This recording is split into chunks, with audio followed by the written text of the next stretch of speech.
professionnelle, c'est très important. Ouais. Tout à fait. Tout à fait. Donc, il y a aussi des questions que mes patients me posent beaucoup. C'est qu'à partir de 35 ans, 40 ans, ça commence un peu de nouage de mémoire. Ah, voilà, exactement. Mais j'ai oublié, c'était quoi ça déjà? Comment il s'appelle celui-là? Je me rappelle plus. Oui. Ah, puis qu'est-ce qu'on a fait déjà la semaine passée?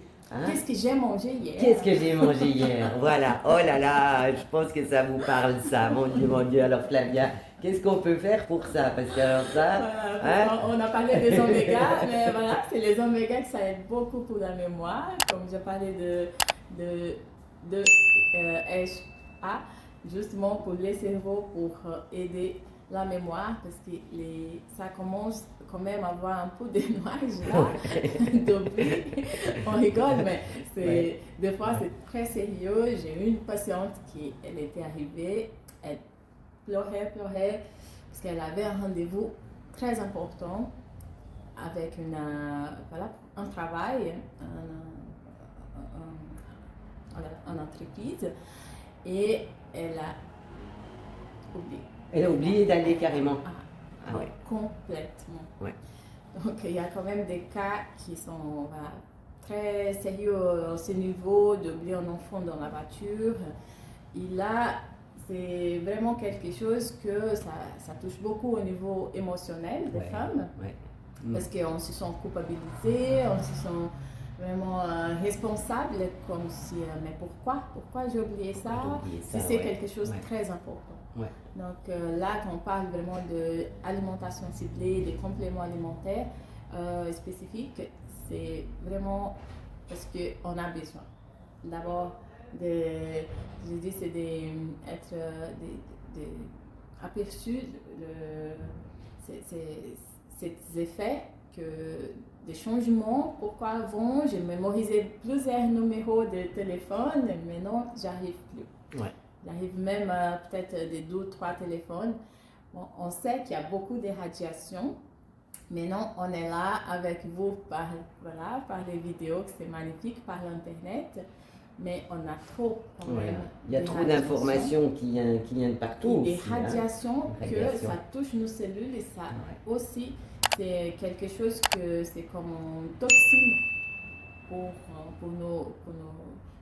nos corps, parce qu'on n'était pas formé pour tout ça. C'est quelque chose d'étrange. C'est une pollution en fait d'ondes. Elle a une pollution d'ondes qui viennent de partout, même si on n'est pas forcément en train d'écouter plein de choses à la fois, mais c'est toutes ces ondes qui nous viennent de partout et qui brouillent en fait nos neurones. Et puis ça, on peut prévenir grâce aussi à l'alimentation et aux compléments alimentaires du moment qu'ils sont bien ciblés et bien choisis. Exactement. Il y a aussi le sommeil qui n'est pas régulé. Ça commence aussi moins, trop de fatigue et moins de sommeil. Le sommeil qui est coupé pendant la nuit. Ça aussi, c'est des signes de changement hormonal.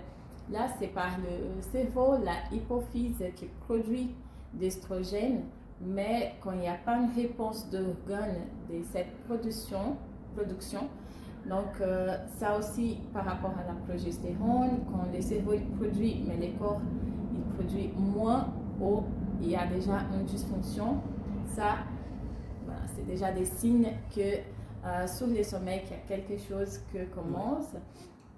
Et ça aussi, on peut prioriser des aliments clés, qui sont des aliments qu'on s'appelle des oestrogènes, des aliments qui sont riches, qui ont des propriétés, que ça aide à remonter ces hormones. Par exemple, les choux-fleurs, les brocolis, tout ce que c'est des fruits rouges, des fruits noirs, qui a des nutriments dedans qu'on a besoin de prioriser et d'éviter au maximum. C'est pas possible 100%, je sais, mais éviter au maximum les aliments très transformés. Transformés, oui. Parce que là, ça augmente les niveaux de sucre dans le sang. Et là, il y a des femmes, surtout après 40 ans, qu'elles n'ont jamais eu de problème de diabète, des problèmes de glycémie. Et là, tout à coup, c'est diagnostiqué une résistance à l'insuline.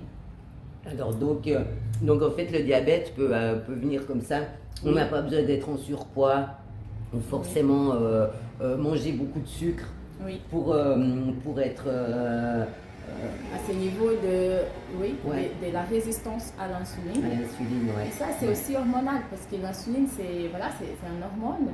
Le pancréas qui produit l'insuline, comme on a une physiologie parfaite, hein, on a tout ce qu'il faut pour bien fonctionner. Notre corps est une machine incroyable, elle est incroyable. Hein, c'est juste des fois nos habitudes, nos comportements, toutes ces routines chargées là qu'on a en ces moments et que ça change la physiologie. Donc là, l'insuline, Claudine, elle est comme une clé. Elle arrive dans la cellule, elle l'ouvre. Et elle dit, hop, entrez les sucres, entrez dans la mitochondria. C'est la clé qui va permettre les sucres d'entrer dans la mitochondria. Donc, pardon, dans la mitochondrie. Je mélange un peu les mots. Donc, ce qui se passe, c'est quand il y a trop de sucre, le taux de sucre élevé dans les sangs, elle ne marche pas.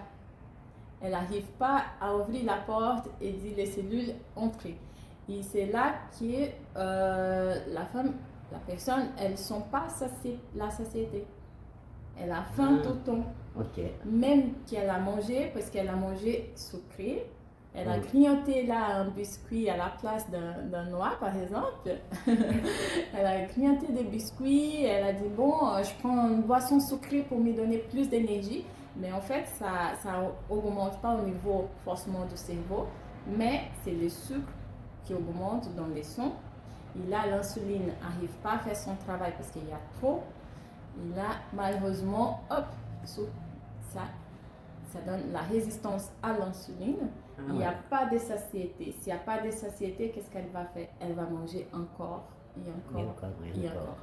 Là, la prise de poids qui arrive. À cause de la résistance à l'insuline.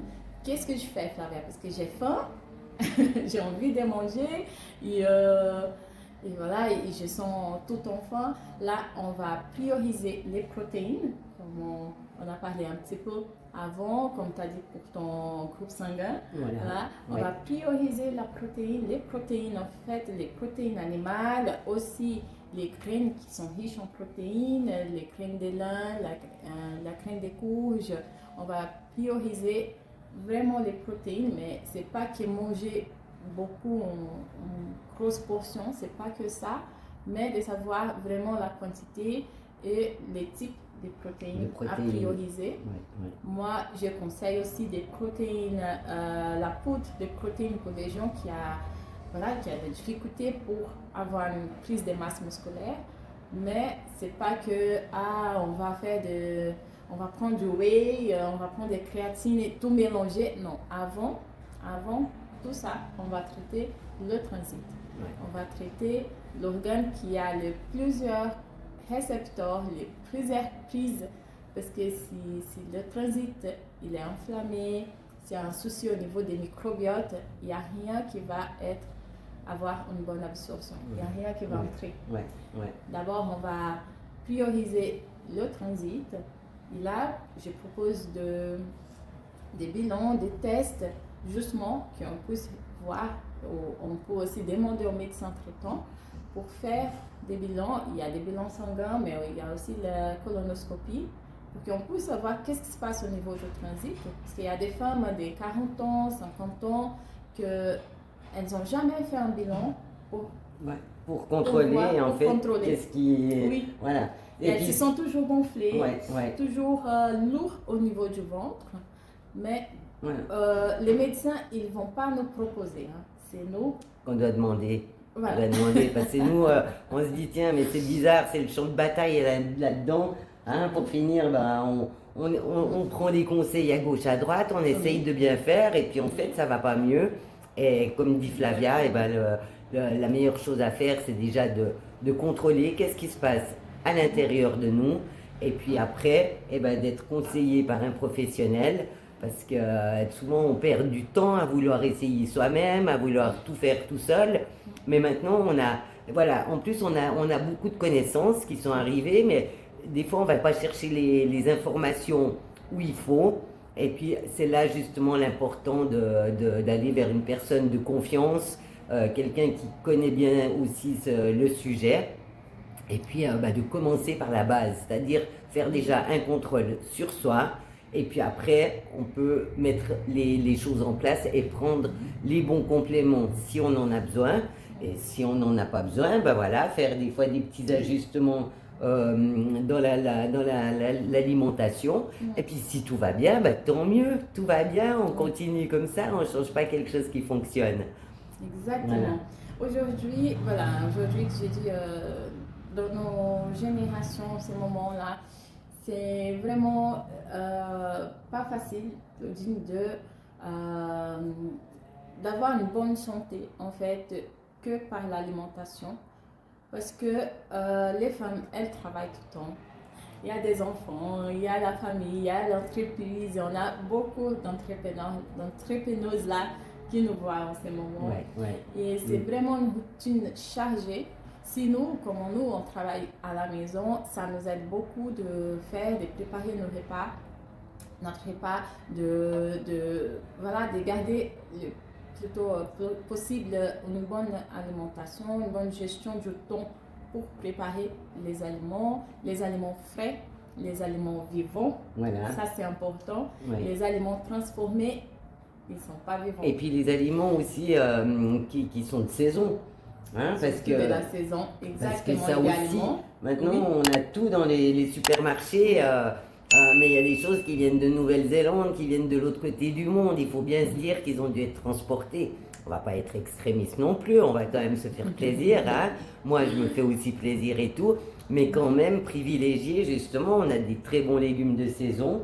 Donc suivre ces saisons. Exactement. Et puis notre corps, aussi, c'est comme on a des saisons, l'été il fait chaud, l'hiver il fait froid, et le fait de manger vraiment les légumes de saison qui s'adaptent aussi à notre métabolisme. Tout à fait. Et si par hasard il y a des aliments qu'on a besoin de manger mais que ce n'est pas la bonne saison, moi, Claudine, je conseille quand même les aliments surgelés. C'est mieux un aliment que tu achètes, qui est surgelé, mais de ne pas acheter l'aliment qui c'est pas la bonne saison, mais qui est frais. Ah ouais. Parce que là, il a déjà passé pour plusieurs processus là, et que c'est pas idéal parce qu'il y a beaucoup, on sait qu'il y a même sur les aliments frais, les aliments bio, il y a quelques quantités de pesticides, il y a quelques quantités d'agrotox, tout ça, un peu chimique. Donc là, c'est mieux un aliment. C'est pas la saison des choux-fleurs. Voilà, tu achètes un chou-fleur congelé. Ou sinon, pour les femmes qui habitent toutes seules, c'est pas facile d'acheter frais. Il y a beaucoup de patients qui me disent, mais voilà, j'achète et tout à coup demain, c'est perdu, les légumes et tout ça. Donc c'est mieux un aliment, des légumes congelés. Que des légumes frais, mais ce n'est pas de bonne qualité. Pas de bonne qualité. Ce n'est pas la saison. Ça, c'est très bien que tu nous le rappelles, que tu nous donnes ce conseil. Parce que des fois, on n'y pense pas, justement. On est là dans notre étalage. On se dit, je vais prendre même des oranges. Dans les fruits, il y a beaucoup. Des oranges qui ne sont pas de saison.